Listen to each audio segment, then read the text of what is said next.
People think education can only give you a certificate. Go to school for the sake of becoming a better person. Development, there's a way it gives people a sense of belonging. You can imagine the kind of job opportunity it can provide for a lot of people in Yola.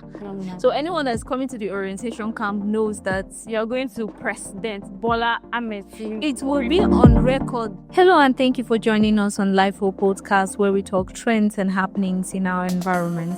My name is Ruth Lawan, and as always, Mercy Tumba is with me. Hello, Mercy. Hi, Ruth. It's always good to be here. Thank you so much for joining us. Today, we'll be discussing on the visit of the number one citizen of Nigeria, President Bola Ahmed Tinubu, who visits Yola, Adamawa State, to commission some projects on the educational sector and some infrastructures. But before we go there, we'll be going for a break and we're back. Do stay with us.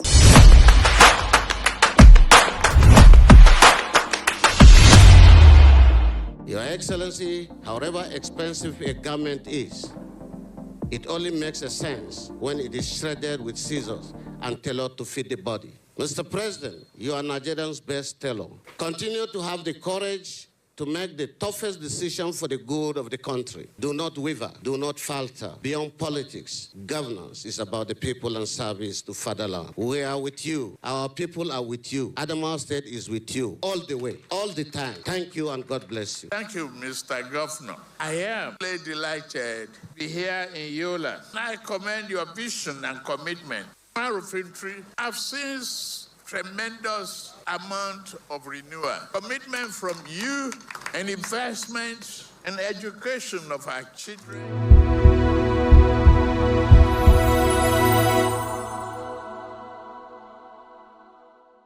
Welcome back. As we mentioned earlier, we'll be discussing about the visit of the president in Adamawa State. So, Mercy, what do you think about the entire event that happened? Firstly, I think it's very good that we acknowledge the efforts of the leadership of the state government here in Adamawa State. Like His Excellency Governor Ahmed Tinubu has been really putting so much efforts in the infrastructures of the state, and educational sector too is doing well. Because since he assumed office, there are so many school projects that have been taking place, renovation of school buildings, the roads we are all seeing, and all of that. I think, when was it? Day before yesterday, I was on my way to that welcome to Yola side, and I noticed there's like a new road that is, I don't know if you understand, that kind of flyover that is in Kano, Abuja, and all of that. I was really impressed. I didn't even know that we had this kind of road here in the state. So we really commend his efforts, His Excellency Governor Umaru in the infrastructural aspect and also the educational aspect, which is where His Excellency President Bola Ahmed Tinubu graced us with his presence here. I think there has been a major improvement and development here in Yola because based on some of the things I observed, you tend to see that people are coming into Yola and getting comfortable with staying here. Then we see people saying things like, no, this place is not a place where you see a lot of opportunities, where you can explore a lot of businesses and thrive to some certain extent. But I noticed that virtually everyone that comes to this state to do one or two things is thinking of staying. And one of the things that improves development in a state most of the time is when the leaders we're having are trying their best to see that development is coming to our own very state. I think it's a very good one that we commend the governor for what he has done. Because if he has not done all of these things, we won't even expect the president to come and do what? Yeah, we've seen the development of the model schools across states and local governments in the states, and also the roads that were constructed. I feel like, and you mentioned clearly in the statement of His Excellency President Tinubu, he mentioned that one of the ways to curtail poverty is educational sector. He said, in his words, education is a weapon we have to fight against poverty. The leadership of the state has understood this assignment of trying to help people go to school. I think there are some schools, government schools, that are on scholarship. The governor has taught every strata in Adamawa State. Since he came in power, he made registration for WAEC free for all government school students. And I think that is a very beautiful thing that he has done for the people of Adamawa State. I remembered over time they started talking about or initiating, the government initiated something about education. They said it will be a law where every child that is at home, every parent that refuses to take their child to school will pay a certain amount of money. I remember sometime last year they talked about something like that. And if he is doing things like this in our own state, it is not going to be a difficult thing for a parent to say, my child is definitely going to school because his registration is free. So what will stop my child from going to school?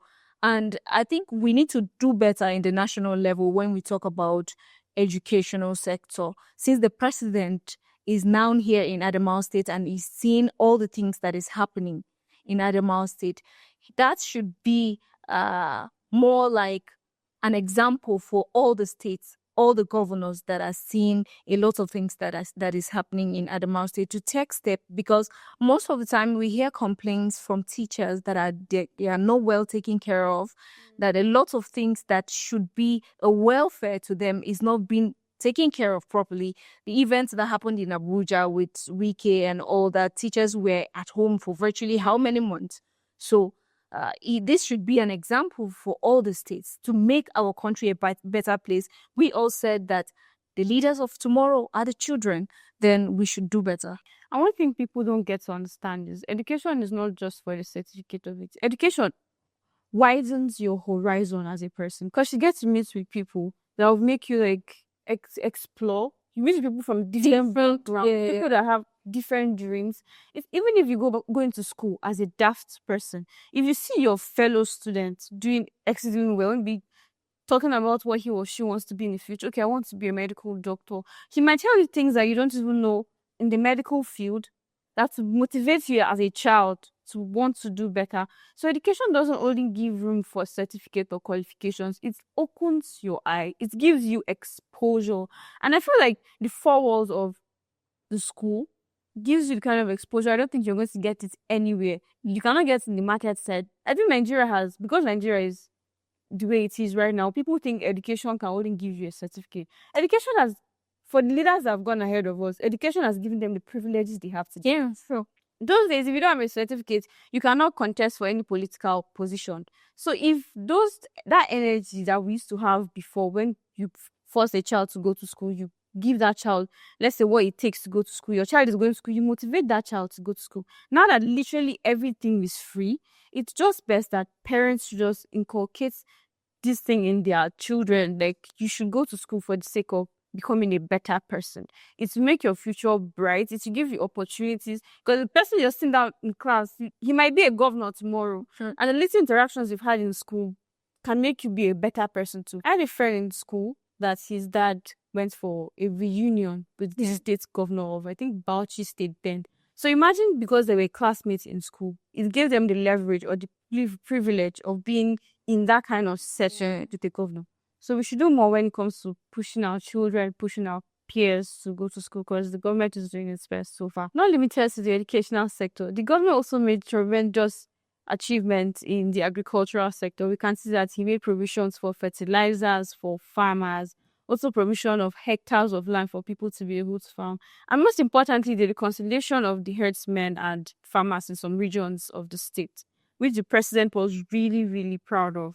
We know he categorically said some of the things that I didn't even say you should do. Yeah. You find the need to do them, and I'm proud of you. This is a word from a father saying that I'm proud of you for what you are doing, and we must commend him for doing that. And also talking about it in the national level. I remember categorically Mr. President said improving our agricultural sector will help us to feed ourselves as a nation. And that's a very strong word.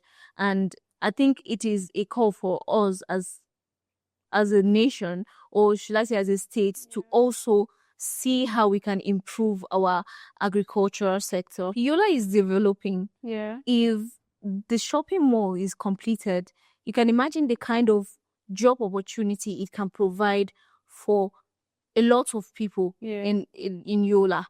People who are really sitting at home. Not just limited people in Yola, people outside can come in for business opportunities as well. development, there's a way it gives people a sense of belonging. People would like to be attached to a particular environment. So this is a very beautiful thing that our governor has done. And also the flyover construction. I mean, it's really beautiful. You have It is. very soon people start coming to Yola. People are already creating content around that environment. Yeah, it's really, you have to see the way everywhere is so spacious, and the way they constructed is not even looking as if you're in some part of Yola anymore. It's almost looking as if you're out of Yola. Yeah, if you've not been in Yola for like 5 years, for the space of 5 years, if you are coming to Yola, we need to show you direction. We are going to show you around. In fact, someone was saying she saw a picture of the construction that have been done so far. He was questioning, is this really Adamawa State? So that he cannot recognize his own state because of development that has been done so far. Obviously, the development has really... Yeah, it's really remarkable. And also talking about the 20,000 people that have been recruited into civil service. Yeah. It's just a beautiful... Imagine creating an opportunity for over 20,000 people to get employment. This is really eradication of joblessness. I mean, this is a one-time opportunity for a lot of people, and we are grateful to His Excellency for doing that. And are we talking about the new orientation camp that was named after His Excellency, President Bola Ahmed Tinubu's orientation camp? Phenomenal. That's beautiful. Phenomenal. So anyone that's coming to the orientation camp knows that you're going to President Bola Ahmed Tinubu. It will be on record that the day President Bola Ahmed Tinubu came to Adamawa State was the day it was officially launched as the camp, as a new orientation camp. It's a beautiful... Oh, are we talking about the 1,000 housing that is opposite the camp? There's so many. That place will be a very developed place. Yeah, I mean, imagine having a housing estate and then opposite camp. And I'm sure by the time these things are being, like, maybe they are ongoing, there'll be lots of business ventures that want to launch in that particular area. Yeah, more employment. If you are going through the place, you will see that there are a lot of land, empty lands. I bet you that is already the future houses. I'm seeing in the next 4 to 5 years, sir. Yeah. If you have never visited Adamawa State, or it's been a while you visited Adamawa State, please come to Adamawa and see a lot of beauty. It is indeed a land of beauty. So viewers, this brings us to the end of today's episode. Don't forget to like, share, subscribe, and engage our posts. We'll see you on our next one.